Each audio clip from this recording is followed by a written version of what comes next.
Hello, this is Jeff at the Glorious Uncertainty. It's Friday the 29th of May. I'm just going to make one comment about the person who insists on putting comments up, which actually made a lot of sense in what the guy was saying, but then pulled the rug on everything by having a personal snipe at me. Don't do that. What you've got to do here is, if you want to leave constructive criticism, do that. Don't say things that you wouldn't say to me if you were stood in front of me. Don't say things like that, because it just, like I say, it just pulls the rug on the validity of what you were saying. You were actually making good points, and then you just start on this rant about me doing van life. So that's my own personal choice, same as doing this is my own personal choice. If people, the other thing you miss is people will take some of these bets, some of the horses or selections, and put them into their own bets, as in cross doubles or win doubles, whichever.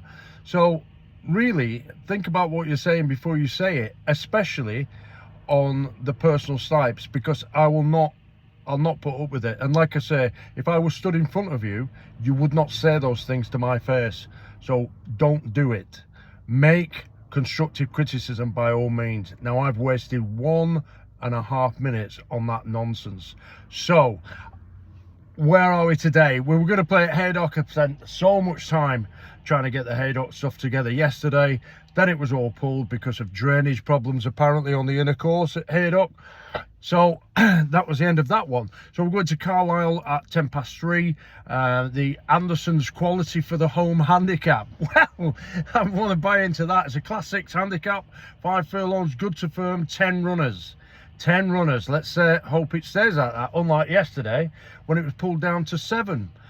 So anyway, which changed the whole race overview completely. So talking about race overviews, this one today. This race is becoming a fascinating battle between profile, pace and price. The core matrix, that is the profile of every horse, points us towards Dandy Dinmont, definitely. The pace map points us towards Get Up Everybody. The race post notebook layers upgrades Wee Mary, and the market has now shifted dramatically, creating a completely different betting race from the one I looked at earlier. So the key question is no longer who can win. The key question is, where is the betting edge? So the pace analysis, in my opinion, the projected pace remains even to honest. Digital and Comorcus are the likely pace influencers. They're the ones that will go to the front. Much like yesterday, we did say that, I can't remember the name of it now, in the orange and black. Can't remember the name of it, it'll come to me in a minute. That went to the front. But that's what's going to happen. Get Up Everybody should secure a prominent position. I think Dandy Dinmont should get a clean stalking trip. This is unlikely to be a race where the field collapses late. So that is important because it slightly weakens the case for some of the deeper closers. Those are held up right back. So Get Up Everybody remains a horse with the clearest tactical setup, strong pace position, prominent running style, good current sharpness, and likely to score first run on several rivals. Now, the market has reacted and shortened him, but he still looks most likely winner of the race. Next, Dandy Dinmont. This horse continues to top almost every analytical layer. The core matrix is the leader, and when you check everything, every aspect, that distance going and stuff like that, he came out on top. The strong top speed profile, strong Carlisle cluster evidence, that is courses that are not only Carlisle but are similar to Carlisle. When you put them together, he does very well on those, on that kind of topography. He has a strong racing post notebook profile, and the concern though with that horse is this, and it's a big concern. Only one win from 19 starts in 4-year-old plus races. Only one.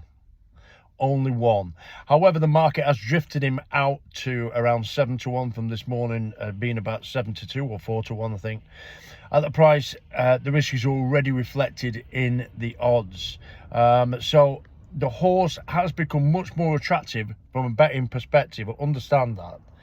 that before at 4-1 or 7-2, but now drifting out to 7s, he comes back into the frame. Now, We Mary, the hidden horse form, best recent sharpness figures, strong weight profile, positive notebook comments, repeated evidence of finishing strongly. The market has largely found her now, though, so while she remains a major danger, the value is less obvious than it was earlier. The other one, Popstar. Popstar is the contradiction horse. Top speed figures, absolutely love them. Best conditions figures, best field size figures, best going figures. The problem is that today's projected race shape may not play to those strengths. Capable of winning, definitely, but it's the pace and the race shape may not play to that horse's potential.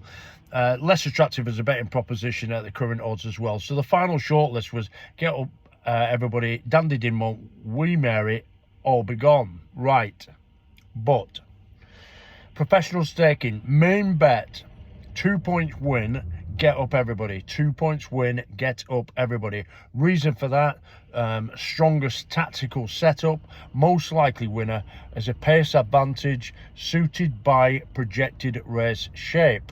So the secondary bet is Dandy Dinmont. Even with that 1 out of 19, you've got to understand that now at 7-1 has become a you know, you can forgive part of that because it's against the odds. So we're doing 1 point win on that as well. And reason, strongest overall profile, top multiple analytical layers, drifted, as I've said, to around 7-1. That improved value brings that horse back in. So, and then we've got one speculative value, which I've not mentioned, which is Ski Angel. 1/4 point each way. Reason, better win record than many realise. Competitive across multiple categories, huge market drift, price compensates for that uncertainty. So the total race exposure is 3.5 points. That's it. Final verdict is this: most likely winner, Get Up Everybody. Best value among principals is Dandy Dinmont, and the best outsider is Ski Angel. This is a race where discipline matters. We're not back in half the field, which it looked like we're doing yesterday, which was pointed out by our friend. And you did make some very good points and all that, but just keep it light, will you? We're concentrating on capital behind the strongest opinions and letting the prices determine where the edge exists. That's it.